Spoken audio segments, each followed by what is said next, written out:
Citizens for Cambridge has been a citizens group here for many years, and we focus on local issues, things that we're wanting to see happen or not want to happen. And it's been very successful being able to relate to the different political worlds and around here. The way it originally started was my wife and I moved into this condo just after it was built, and that was the beginning of the opioid crisis. It was just happening, and we came from the suburbs, and we didn't realize all of the things that were going to happen around drugs and dealers on the street and so on.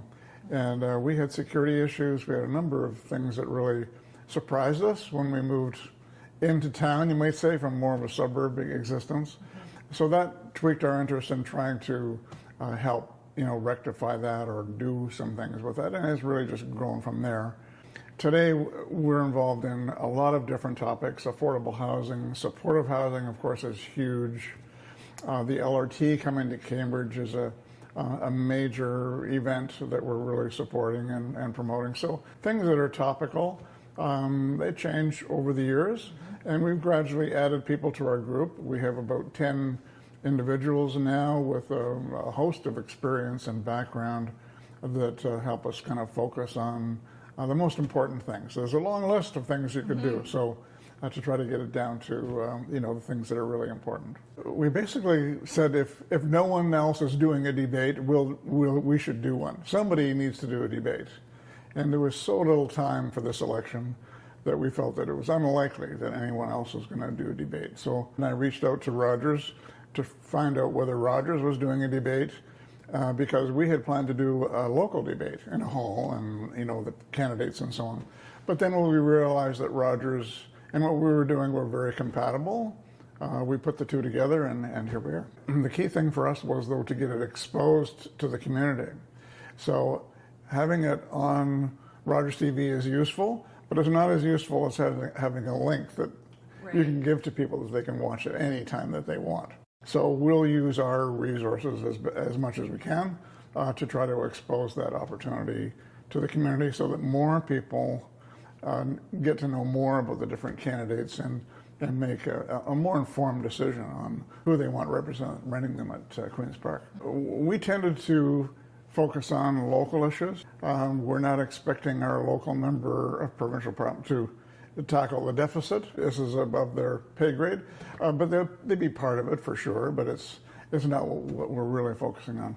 So we would like to see more local issues. What kind of representation can we expect from our elected individuals to represent the local challenges that we have? We have serious issues with encampments, homeless numbers. Of course, this is happening everywhere, but these are all very relevant local issues. And so we're hoping that we can help people pick, logical people to take these kind of issues forward. A candidate to be elected today really needs to have their fingers in a whole bunch of spots at the same time. So we're trying to do that with these debates, that there's a broad coverage of topics, and we're not going to spend an hour focusing on encampments. It's one of many local issues. So what we're really looking for is as powerful as possible a voice to stick up for Cambridge. Kitchener and Waterloo are fine, the region's fine, but this is all about Cambridge and our specific concerns here and our objectives for the future. So it's not all bad news. We've got a huge amount of terrific things to talk about, but that's generally not what's talked about in election time. You're looking for help to try to improve this or improve that. And we would look to the individuals that are elected to carry our voice to Queen's Park and within their party and within the overall government to try to influence as best they can. So I think the power of that person personally is something you can really only get from a debate. You're not going to, write-ups in the paper just don't do it. You'll probably find a lot of agreement between candidates on certain issues. There isn't going to be a lot of difference, I don't think, between the local folks that are running in this election.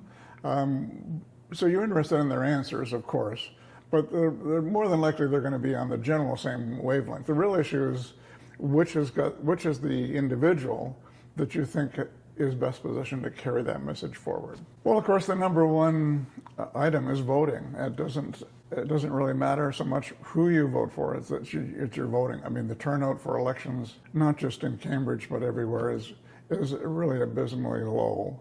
And that's unfortunate. It's the democratic deficit that people talk about. A small percentage of the population really elect our leaders. That seems really wrong to me. And particularly with the provincial election, and it's not going to be long, there'll be a municipal election as well. These are elections that are critical to our lives here. I mean, the decisions that these folks and this level of government make are directly related to what's happening in Cambridge. And so it's hopefully, with knowledge and what we're doing, more people will decide to actually vote. Of course, there's advanced voting, there's mail-in voting, there's lots of different ways to do it. But voting is number one. We have democracy. Part of our obligation is we don't have to do much. We just should vote. And so it's important that we take ownership. But how do you force people to vote? Some countries have different arrangements for getting people to vote. But hopefully we can just encourage everybody to vote based on learning more of what's going on. And I think this is a pretty important election. There are some pretty significant things going on. And once again, we need to make sure we pick, as good a candidate as we can to represent our interests in Toronto. One of the things that we've done in Citizens for Cambridge is try to make more information available more easily to residents. So our webpage, we've modified our homepage so there's nothing on it except the election. It's sort of a one-stop shop. So on there we have information about when the live broadcast of the debates will be shown on Rogers, but it's also going to be available through YouTube. So just by visiting citizensforcambridge.org, they can see when they can watch live things. They can see the link to YouTube so they can watch the debates at their leisure whenever they wish.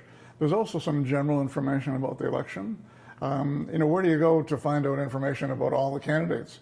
I mean, if there's 5 candidates for the Cambridge riding, so it takes quite a bit of time to find each of their websites and look around, and that makes it more difficult. So right on our website, you can go there and see where these recordings are, but you can also link directly to the individual candidate's website, so you can poke around and more easily compare and get more information.